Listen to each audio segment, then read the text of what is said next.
Hello दोस्तों, bureaucrats.in की current bytes में आपका हार्दिक स्वागत है। आज हम लोग 2 और 3 दिसंबर 2020 की जो भी महत्वपूर्ण खबरें हैं वो सारी डिस्कस करेंगे, जो प्रीलिम्स पॉइंट ऑफ व्यू से बहुत ज़्यादा इंपॉर्टेंट हैं और प्रीलिम्स 2021 में आपको देखने को मिल सकती हैं। तो चलिए आगे बढ़ते हैं पहली खबर पे। पहली खबर चारधाम प्रोजेक्ट से संबंधित है।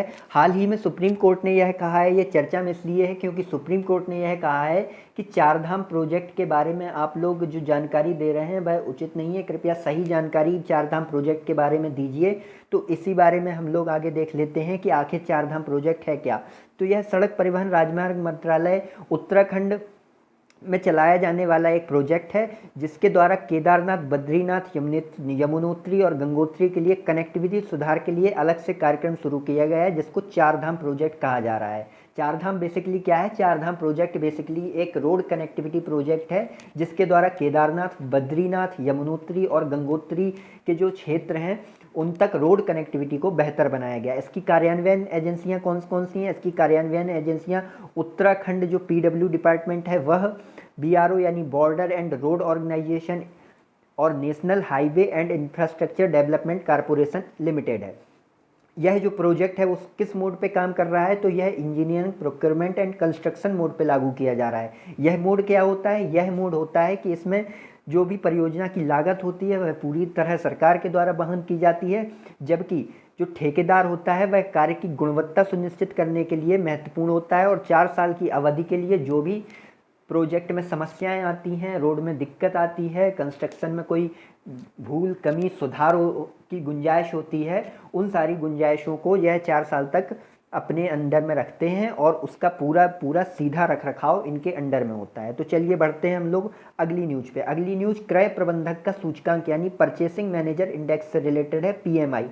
परचेसिंग मैनेजर इंडेक्स क्या है? परचेसिंग मैनेजर इंडेक्स बेसिकली जो विनिर्माण क्षेत्र होता है, यानी जो मैन्युफैक्चरिंग क्षेत्र होता है और जो सर्विस सेक्टर होता है, उसके आर्थिक रुझानों की प्रचलित दिशा का सूचकांक है। यानी जो विनिर्माण क्षेत्र है और सेवा क्षेत्र है वह किस तरफ अपना रुझान प्रकट कर रहा है, वह आगे बढ़ रहा है, वह नीचे गिर रहा है, वह एक सतत वृद्धि अर्जित कर रहा है, वह एक सतत वृद्धि अर्जित नहीं कर रहा है बल्कि ड्रास्टिकली फॉल हो रहा है, यानी बहुत तेज़ी से नीचे गिर रहा है। तो यह बेसिकली एक प्रसार सूचकांक है। प्रसार सूचकांक का मतलब ये है कि यह देखता है कि बाजार विस्तार कर रहे हैं या फिर वहीं पर अवस्थित हैं जहाँ पे वह थे, या फिर वह संकुचित हो रहे हैं। ठीक, यह खरीद प्रबंधकों द्वारा देखा गया है। खरीद प्रबंधकों का मतलब है कि जो खरीद का प्रबंधन देखते हैं उनके अनुसार बाजार का क्या हो रहा है, बाजार विस्तारित हो रहे हैं, बाजार की जो स्थिति है वही है जैसी एज इट इज। जैसे कि अभी हाल ही में कोरोना वायरस की वजह से बाजार की स्थिति लगातार नीचे की ओर गिरी थी, तो बाजार नीचे की तरफ जा रहे थे। जैसे ही लॉकडाउन खुला तो बाजार में विस्तार की अवस्थिति देखी गई, हालांकि उतना विस्तार नहीं हुआ, अर्थव्यवस्था संकुचित हुई। तो इन सारे जो प्रश्नों का जवाब होता है वह यह क्रय प्रबंधक का सूचकांक यानी परचेसिंग मैनेजर इंडेक्स देता है। अब इस सूचकांक का उद्देश्य क्या है? इस सूचकांक का उद्देश्य कंपनी के निर्णय निर्माताओं, विश्लेषकों और निवेशकों को वर्तमान और भविष्य की व्यावसायिक स्थितियों के बारे में जानकारी प्रदान करना है। तो बेसिकली यही करेगा। और यह सबसे इंपॉर्टेंट चीज़ है कि यह निकालता कौन है? तो यह निकालता है इंस्टीट्यूट फॉर सप्लाई मैनेजमेंट, और यह इसको प्रतिमाह निकालता है। ठीक, कल के दिन यूपीएससी में क्वेश्चन आ सकता है कि हाल ही में समाचार पत्रों में चर्चा में रहे परचेसिंग मैनेजर इंडेक्स के संदर्भ में निम्नलिखित कथनों पर विचार कीजिए। पहला कथन होगा कि यह वर्ल्ड बैंक द्वारा जारी किया जाता है। दूसरा कथन होगा कि यह प्रतिमाह निकलने वाला एक इंडेक्स है। तो आपको सही जवाब क्या देना है कि वर्ल्ड बैंक द्वारा नहीं निकलता है, यह इंस्टीट्यूट फॉर सप्लाई मैनेजमेंट द्वारा निकलता है और प्रतिमाह निकलता है। तो दूसरा स्टेटमेंट सही हो जाएगा और पहला स्टेटमेंट गलत हो जाएगा। ठीक, अब ये चर्चा में क्यों रहा? ये चर्चा में इसलिए रहा क्योंकि इस जो इंडेक्स है उसमें यह जानकारी दी गई कि भारत का जो विनिर्माण क्षेत्र है वह अपनी गतिशीलता खो रहा है। अखबार में हेडिंग थी the Indian manufacturing sector steamed low. तो चलिए बढ़ते हैं हम लोग अगली न्यूज पे। विदेश मंत्री एस जयशंकर के साक्षात्कार की खास बातें। यह आज की न्यूज है, यानी 3 दिसंबर की न्यूज है। तो साक्षात्कार की क्या खास बात है? साक्षात्कार में द हिंदू के जो साक्षात्कार लेने वाले हैं उन्होंने उनकी पुस्तक द इंडिया वे पर चर्चा की और उनसे कुछ सवाल किए। उन सवालों में जयशंकर जी ने चाइना और भारत का जो स्टैंड ऑफ है, अभी जो चाइना और भारत की जो वर्तमान स्थिति गलवान वैली से बनी हुई थी, उसमें अभी कोई सुधार के संकेत नहीं दिख रहे हैं। अभी भी सीमा पे थोड़ा बहुत तनाव देखा जा रहा है, जिस कारण से उन्होंने, जो विदेश मंत्री थे, उन्होंने कुछ बातों की चर्चा की, जैसे समोडोरंग चू संकट। समोडोरंग चू संकट बेसिकली 1986 में भारत और चीन के बीच एक विवाद का विषय बने था। समोडोरंग चू जो है क्षेत्र है, वह एक दर्रा है बेसिकली, और यह अरुणाचल प्रदेश के समीप अवस्थित है। अरुणाचल प्रदेश में 1986 में भारतीय व चीनी सेना का यहाँ पे स्टैंड ऑफ हो गया था, जैसे कि कुछ साल पहले हम लोगों ने कहाँ पे देखा था, कुछ साल पहले हमने भूटान की एक क्षेत्र था वहाँ पे यह स्थिति देखी थी, और अभी यही स्थिति गलवान वैली में देखी गई है। जो ये मुद्दा था संकट, वह 9 साल बाद स्थिति सामान्य में आ पाई थी। अब थोड़ी मैप में हम लोग देख लेते हैं कि ये समोडोरंग चू जो है वो कहाँ पे, ये बुमला दर्रा है, ये है समोडोरंग चू दर्रा, ये अरुणाचल प्रदेश में है। सेला पास, बोमडीला, बुमला और समडोरंगचू और सेपला, ये सभी अरुणाचल प्रदेश में अवस्थित दर्रे हैं, ठीक। और ये आपको तवांग की स्थिति दिखाई दे रही है, तवांग, ठीक, तवांग की स्थिति और समडोरंगचू की स्थिति। हालांकि उन्होंने, अब देखते हैं आगे क्या बात कही थी। आगे उन्होंने agreement on the maintenance of peace and tranquillity along the LAC की बात की थी, जो 1993 में एक समझौता हुआ था भारत और चीन के बीच। तो दोनों इस जो अलोंग दिस LAC जो एग्रीमेंट हुआ था, इसकी प्रमुख बातें क्या हैं? इसकी प्रमुख बातें यह हैं कि भारत चीन सीमा प्रश्न पर विचार कर रहे हैं दोनों देश। शांतिपूर्ण और मैत्रीपूर्ण परामर्श के माध्यम से हल नहीं किया जाएगा। दोनों पक्ष किसी भी तरह से दूसरे के खिलाफ बल का उपयोग करने या धमकी देने का उपयोग नहीं करेगा, कोई भी पक्ष, ठीक। विचाराधीन देशों के बीच सीमा प्रश्न का एक अंतिम समाधान, दोनों पक्ष वास्तविक नियंत्रण रेखा का सख्ती से सम्मान और निरीक्षण करें। इसमें एक पॉइंट मैंने नहीं दिया है, वह ये था कि दोनों के बीच जो LAC है, उसके ऊपर भी दोनों जो देश हैं उनके ऊपर भी दोनों देशों का मत अलग अलग है। किसी का मानना है कि ये LAC है, किसी का मानना है ये LAC है। तो इस संबंध में भी अपनी अपनी LAC के सम्मान की भी बात इसमें कही गई थी कि उस स्थिति को भी आप ना छोड़ें, ठीक। अगर कोई उस स्थिति को क्रॉस करता है, LAC वाली स्थिति को क्रॉस करता है, तो वह अपनी स्थिति पुनर्स्थिति में चला जाए। अगर कोई भारत से ऐसा करता है तो वो भारत की सीमा में अपने चला जाए, LAC को क्रॉस ना करे। हालांकि चीन ने लगातार इस जो एग्रीमेंट था उसका उल्लंघन किया है, यही बात S जयशंकर ने इस इंटरव्यू में बताई थी। अब उन्होंने तवांग क्षेत्र, देपसांग क्षेत्र और पेंगोंग सो लेक के बारे में भी बात कही। अब ये देख लीजिए तवांग क्षेत्र कहाँ पे था। तवांग क्षेत्र ये देखिए, ये है जो उत्तराखंड, अरुणाचल प्रदेश, ये अरुणाचल प्रदेश का मैप है। अरुणाचल प्रदेश का जो ये क्षेत्र आपको दिख रहा है, यहाँ पे तवांग है, ठीक। अब हम लोग इस वाले मैप में देख लेते हैं। अरुणाचल प्रदेश है ये, और ये जो उठा हुआ भाग है ये है तवांग क्षेत्र। यानी अगर इस वाले मैप में अगर हम तवांग को अवस्थित करना चाहेंगे तो यहाँ पे तवांग आएगा, ठीक। चलिए अब हम लोग बढ़ते हैं कहाँ पे, अब हम लोग बढ़ते हैं देपसांग के पास। देपसांग प्लेन्स हैं बेसिकली, एक देपसांग प्लेन ये है, यहाँ पे है देपसांग प्लेन्स, ये है देपसांग प्लेन्स। देपसांग प्लेन्स जो भारत का नया प्रस्तावित प्रस्तावित नहीं, जो नया बना लद्दाख केंद्र शासित प्रदेश है, यह लद्दाख केंद्र शासित प्रदेश के अंतर्गत आते हैं, ठीक।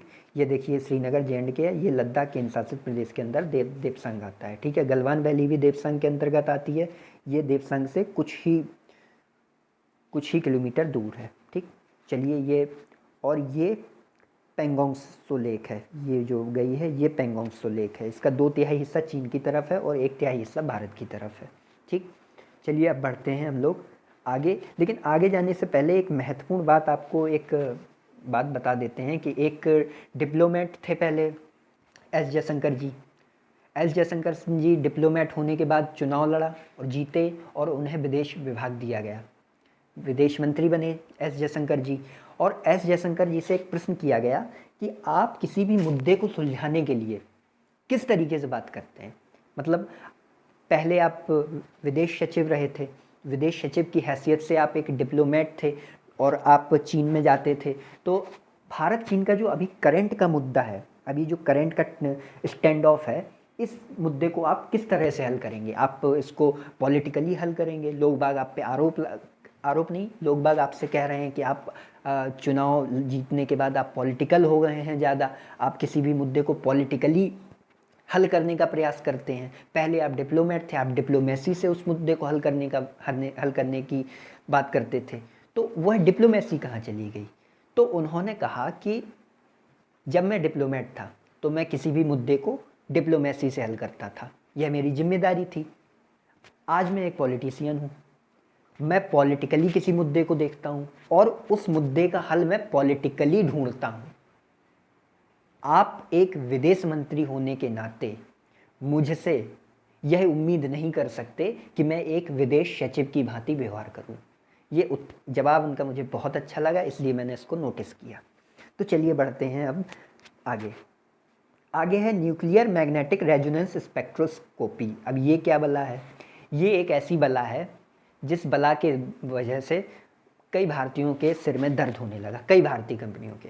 हुआ ये कि भारत के जो प्रमुख शहद कंपनियां थीं, जो शहद बनाती थीं, शहद के बनाने के लिए बहुत फेमस थीं, कई बाबाओं का नाम है इसमें, मैं किसी पर्टिकुलर पर्सन का नाम नहीं लूँगा। हालांकि इस जो टेस्ट है उसको सिर्फ भारत की 3 कंपनियां क्वालिफाई कर पाई हैं इस टेस्ट को। पहली कंपनी है नेक्टर, दूसरी है सफोला और तीसरी एक कंपनी है, मुझे उसका नाम याद नहीं आ रहा है। ये तीनों शहद बनाती थी। तो इन 3 कंपनियों के ही सिर्फ शहद इस टेस्ट में पास किए गए हैं। बाकी जो सारे शहद बनाने वाली कंपनियां थीं, उन सारे कंपनियों के शहद यह कह के खारिज कर दिए गए कि यह मात्र शुगर सिरप है। ठीक, यह मात्र शुगर सिरप है। और भारत की स्थिति देखिए, भारत में जो भी टेस्ट होता है, जो centre for science and environment CSE के जो प्रोग्राम मैनेजर थे, उन्होंने यह कहा कि यह बहुत ही चौंकाने वाली खबर है, क्योंकि हम जो टेस्ट करते हैं उसमें शुगर सिरप डिटेक्ट ही नहीं होता है। मतलब जो शुगर सिरप है वह भी जब उसको डिटेक्ट किया जाता है तो वह शहद बताता है कि ये शहद है। ये बहुत चौंकाने वाली खबर थी। अब ये टेस्ट है क्या वास्तविकता में? यह जर्मनी में हुआ है। यह रसायन विश्लेषणात्मक तकनीक पर आधारित है, यानी इसमें रसायनों का विश्लेषण किया जाता है और उनकी आणविक संरचना और उनके सैंपल के आधार पर उनकी शुद्धता का निर्धारण और गुणवत्ता नियंत्रण के लिए किया जाने वाला यह एक अनुसंधान है। उसमें क्या किया जाता है कि रसायनों का विश्लेषण किया जाता है, उसके बाद उनकी आणविक संरचना चेक की जाती है।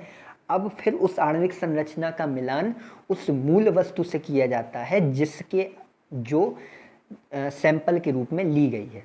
जैसे आपने मान लीजिए 2 चीज़ें हैं, ये है रियल शहद और ये है कृत्रिम तरीके से बनाया गया शहद। उन्होंने इससे कुछ पदार्थ लिए, उन्होंने ये पदार्थ लेने के बाद इसके रसायनों का विश्लेषण किया। रसायनों के विश्लेषण के लिए वह एक तरह से इस पर इसके जो कणों को उत्तेजित करते हैं, तो कणों की जो ऊर्जा होती है वो बढ़ जाती है। तो उस हिसाब के बाद ये लोग उसके आणविक कणों का मूल्यांकन करते हैं। उन आणविक कणों का मूल्यांकन करने के बाद इससे तुलना की जाती है, मूल जो शहद है या फिर मूल जो भी रसायन है उससे तुलना की जाती है। अगर इस आणविक संरचना में कोई भी भिन्नता पाई जाती है या मतलब उनका कुछ मानक होता है कि उस मानक को अगर वो क्रॉस नहीं कर पाते हैं तो इस चीज़ को खारिज कर दिया जाता है कि यह शहद नहीं है। तो कुल मिला के भारत में आप अगर शहद खा रहे हैं और इन जो 3 कंपनियां जिनमें से 2 का मैंने नाम लिया, अगर उन 2 कंपनियों के शहद आप नहीं खा रहे हैं तो आप शुगर सिरप का उपभोग कर रहे हैं शहद की जगह। ठीक, चलिए अब चलते हैं आगे। हाँ, ये एक महत्वपूर्ण चीज़ है कि ध्यातव्य है कि भारतीय कानून में शहद के लिए ऐसी किसी जांच का प्रावधान नहीं है जो घरेलू बाजार में बिकता है। हालांकि निर्यात हेतु यह टेस्ट आवश्यक है। इसीलिए यह पकड़ में आया क्योंकि भारत के जो शहद हैं वो निर्यात हुए। अब निर्यात हुए तो इसकी जाँच हुई तो खरे नहीं पाए गए, और ये है मशीन जिसमें ये सब जाँच होती हैं। चलिए बढ़ते हैं हम लोग आगे PCS पिल्स है। PCS पिल्स मतलब PCS के नज़रिए से जो फैक्ट बहुत इंपॉर्टेंट है, जैसे 1988 का बोट क्लब आंदोलन, यह भारतीय किसान यूनियन द्वारा महेंद्र सिंह टिकैत के नेतृत्व में चलाया गया किसान आंदोलन था, जिसके केंद्र में पश्चिमी उत्तर प्रदेश और राजधानी दिल्ली थे। बोट क्लब, जो बोट क्लब क्षेत्र है वो वह बेसिकली जो दिल्ली का बोट क्लब है वहाँ पे ये आंदोलन चलाया गया था। दिल्ली का जो बोट क्लब है वहाँ पे ये आंदोलन चलाया गया था। और पश्चिमी उत्तर प्रदेश का संदर्भ नोएडा और जो अभी आधुनिक गाजियाबाद क्षेत्र है उससे आप लोग ले सकते हैं। 1 दिसंबर को नागालैंड दिवस था। 1963 में असम से अलग होकर बना था नागालैंड राज्य। अभी नागालैंड का जो अलग झंडा बनाने की बात की जा रही है तो इस पर विवाद है। पाकिस्तान और चीन के मध्य एक मिलिट्री डील हुई है। यही इंपॉर्टेंट है कि पाकिस्तान चीन के मध्य एक मिलिट्री डील हुई है। क्वेश्चन आ सकता है कि हाल ही में किन दो देशों ने मिलिट्री सेवाओं को लेके एक डील की है, तो पाकिस्तान और चीन। इन्फोसिस पुरस्कार देख लीजिए। पीसीएस के नज़रिए से पुरस्कार आप जानते हैं कितने महत्वपूर्ण हैं। श्रेणी और विभूति यानी किस श्रेणी में किसको मिला। इंजीनियरिंग एंड कंप्यूटर विज्ञान के क्षेत्र में हरिवाल कृष्ण को यह पुरस्कार दिया गया। ह्यूमैनिटी के क्षेत्र में प्राची देशपांडे, ह्यूमैनिटी मतलब मानवता के क्षेत्र में। लाइफ साइंस यानी जीवन विज्ञान के क्षेत्र में रंजन शंकर नारायण को यह पुरस्कार दिया गया। मैथमेटिकल साइंस यानी गणितीय विज्ञान के क्षेत्र में सौरभ चटर्जी को यह पुरस्कार दिया गया। फिजिकल साइंस यानी शारीरिक विज्ञान के संदर्भ में अरिंदम घोष को यह पुरस्कार दिया गया। और सोशल साइंस यानी सामाजिक विज्ञान के क्षेत्र में राज चेट्टी को यह पुरस्कार मिला। तो चलिए आज के लिए इतना ही। ऐसे ही जुड़े रहिए हमसे और ऐसे ही अपनी करंट अफेयर्स की तैयारी को मजबूत करते रहिए। तब तक के लिए धन्यवाद।